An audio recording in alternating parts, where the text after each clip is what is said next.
to Dad Gives Advice. My name is Orestes. This will be a multi-parter on buying your first home.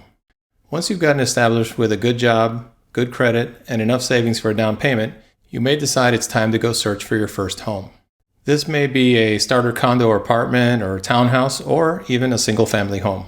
The important thing to remember is that you don't have to overextend yourself and you don't have to go out and buy something that is much bigger than what you need. Go out and look for something that fits your current situation and maybe has a little bit of room to grow, but not too much.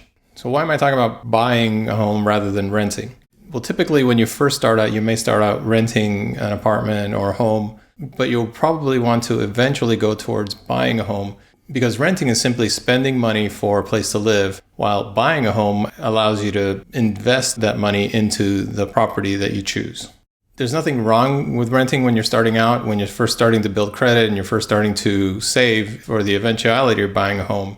And renting does have some advantages. You don't have to worry about maintaining the property, and you don't have to worry about the upkeep of appliances and other major repairs that the landlord has to worry about. But renting does have its disadvantages. The primary one being that all that money that's going out every month, which is typically the large majority of your budget, it's just being treated as an expenditure and it's not an investment. The money is just sort of disappearing. You are getting something for it. You're paying for the place where you live. But if on the other hand, you would be paying the bank for a house that you will eventually own, you're actually investing in that piece of property rather than paying your landlord that rent. Also, when you're paying rent, you're at the mercy of the market that you're in, and that may require you to increase your rent payments over time. Typically, a landlord will give you a 1-year lease on your rent, and when your lease is up, you may have to increase your rent significantly because the market rates have gone up since the last time you signed that lease. This happened in late 2021 and into 2022, where lots of folks that were renting for something like, let's say, $1,500 a month are all of a sudden seeing increases to up to $2,000, $2,200, even $2,500 a month because there's just a much bigger demand nowadays for housing than there was during and prior to the pandemic. So in my opinion, it's far better to spend that rent money on a place that you will eventually own outright as a mortgage rather than just simply to pay a rent as a monthly expense. Buying a home puts your money to work for you in that you are building equity in the home as you pay down the mortgage. This equity that you're building is the amount of money that you're putting into the monthly payments that is retained in the value of the home, plus increases in the market price of the home as the years go by. And that's how a mortgage can be viewed as an investment. Now, it's not the best investment in the world because home values don't go up as fast as, let's say, the average stock market values go up on a year-to-year basis. But if you're going to have to live somewhere anyway, it's better that you're living in a place that you're buying and eventually going to own rather than living somewhere where you're just going to pay rent. And so you can see here that as the months go by, as you're paying off your mortgage, the value that you're adding in through those mortgage payments that are paying down the principal will be part of your equity. And again, plus just the market increases every year. Typically, housing market goes up and the value of your home will go up, and that will increase your overall equity as well. Another benefit of buying is that when you're paying a mortgage, again, that's the loan that you'll get from a bank in order to pay off the seller. When you're paying a mortgage, you have constant monthly payments throughout the life of the loan. And that's really good because now you have a very predictable amount that you're going to be paying throughout the life of the loan. And as your income grows, the percentage of your payment is that much lower versus your income. So that's nice as well. Versus, again, for rental situation where your rents may go up year after year, depending on how the market is going in your particular area. I'm going to give you an example of some equity increases that you might see when you buy a home. Let's say a home you buy for $300,000. If housing market in your area goes up by 5% per year, let's say, after 5 years, this home will now be worth $380,000. Now, this market rate may vary widely from one location to another, and in some cases, it may actually go down in some markets and during some periods of time, but this is just for illustration purposes to show you how your equity could grow in a particular home. And the longer you sit on the home, the higher the rate will be. and the more equity you'll have built into it. The point here being that that equity can then be used as a down payment for a future home that you want to buy, where you might need more space and move into a bigger house, maybe as your family grows. That equity that's being built can also be borrowed against for you to buy or pay for other emerging items that you might want to purchase or things of that nature. But you want to be careful there. You don't want to overextend yourself and do too much borrowing against your equity, because then you're going to have multiple loans or a loan that increases in amount that you have to pay. So I would treat that very carefully and only use it for an emergency situation, and let that equity grow until the point where you may want to use it for, again, buying a bigger home as your needs grow. Let's see a concrete example of a home worth $200,000 that let's say you want to buy, and you want to put down 20%. So you're going to end up then having a mortgage of $160,000. Now, this particular example ignores fees and all kinds of things that you might have to factor into your monthly payment as well. We're just talking about the simple loan that you're going to take out from the bank that's called a mortgage. And like I said, here we're talking about a $160,000 loan. Now, typically first-time buyers will do a 30-year mortgage. And let's see what that looks like on a mortgage calculator that I found online.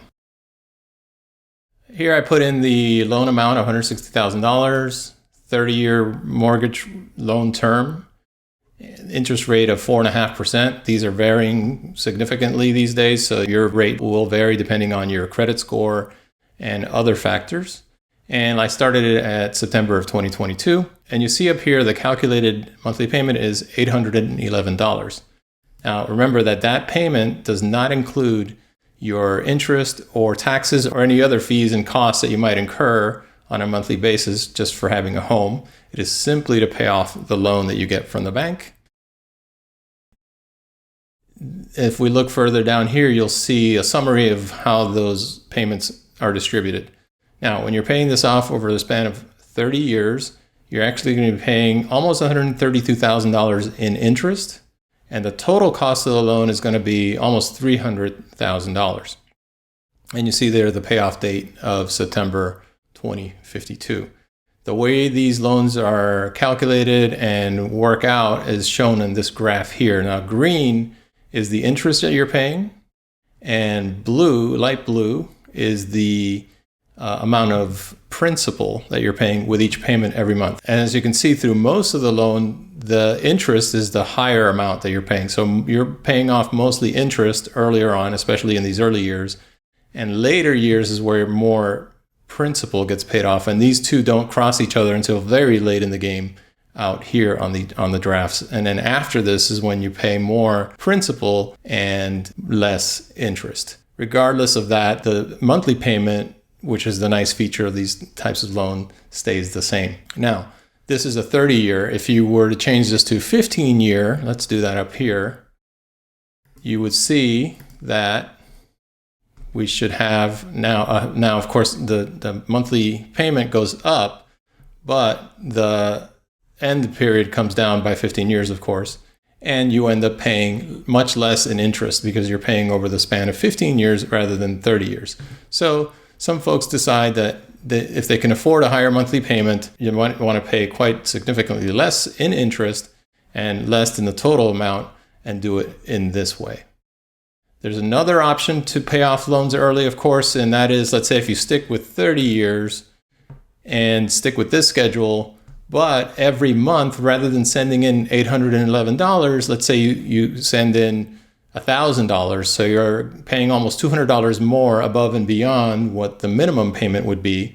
And what that will do is it will pay off this principal portion early, and it will knock off a significant number of years from the end of the loan. You can find that on different loan calculators online on how to do that. I'm not going to go through that here, but essentially that's another way to reduce the amount of interest paid over the span of the loan and to reduce the amount of time to pay off the loan. You can actually pay more than this minimum amount that the bank requires and have that be applied to the principal on the loan. Now, is that a good idea? some folks will say, yeah, it's a good idea to pay off your house early because you're going to be feeling better that you paid less interest over the years and that you are now kind of scot-free earlier in your life rather than 30 years after you started with this loan. In my opinion, that decision should be based on the interest rate that you're paying. If you're paying less than, say, 8% on your interest rate, you probably don't want to pay off early because, as I've said in other videos, you can take that money and rather than add that $200 that you're adding here a month to the loan, rather than doing that to pay less interest at 4.5%, you can invest that money and typically get about 10% per year by investing it in the stock market, which is much better than paying off a 4.5% loan. The difference there being 5.5% in your favor. Now, if this interest rate is approaching 8, 9, 10% or more, then you might want to consider paying off this loan early by doing that, by adding extra principal payments every month.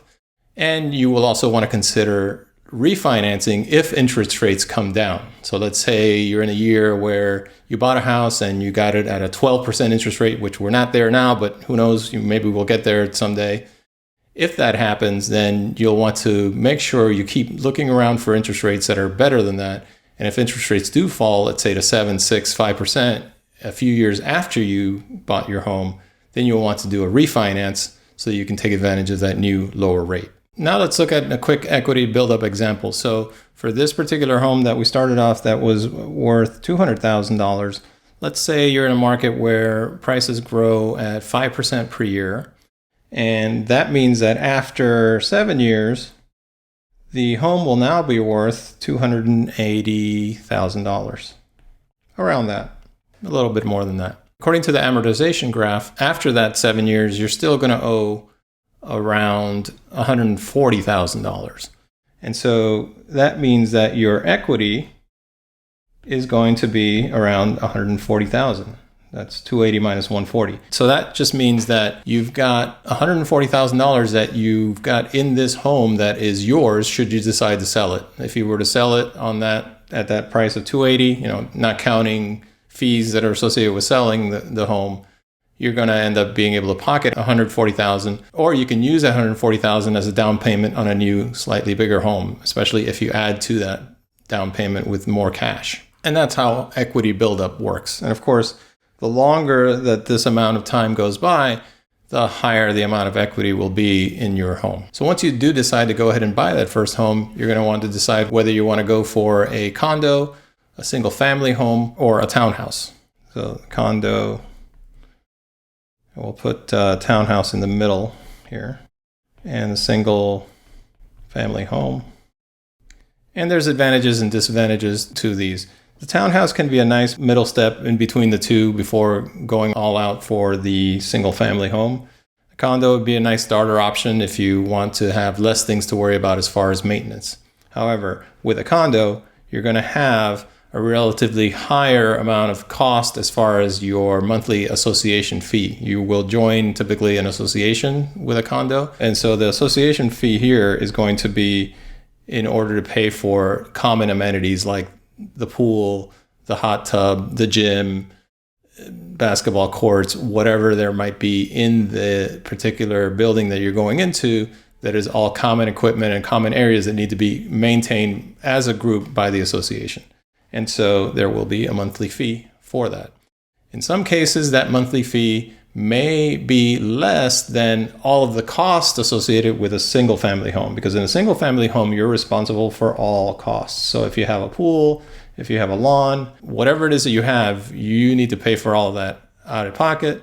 And in some cases, that cost is about the same as would be for an association fee, but in some cases it isn't. So you might want to make that calculation. And for example, utilities will be probably higher cost for a single family home than they would be for a condominium, because it's typically a smaller space, so you don't have to pay as much to cool it or heat it. So that may end up resulting in you having a similar fee for both of these, an association fee or paying everything out of your own pocket when it comes to a single family home. Now, of course, the nice thing about a single family home is that you control everything. You're kind of set off by yourself and you don't have to worry about neighbors on the other side of the wall next door. Townhouses are kind of somewhere in the middle. Townhouses can have association fees, and they can be more like condominiums. And in those cases, the condominium association is responsible typically for the roof and some other common kinds of services. Or they maybe have homeowners associations, and in that case, they'd be more like houses, where the homeowners association will take care of lawns and common pools and common park areas and common green areas and things like that.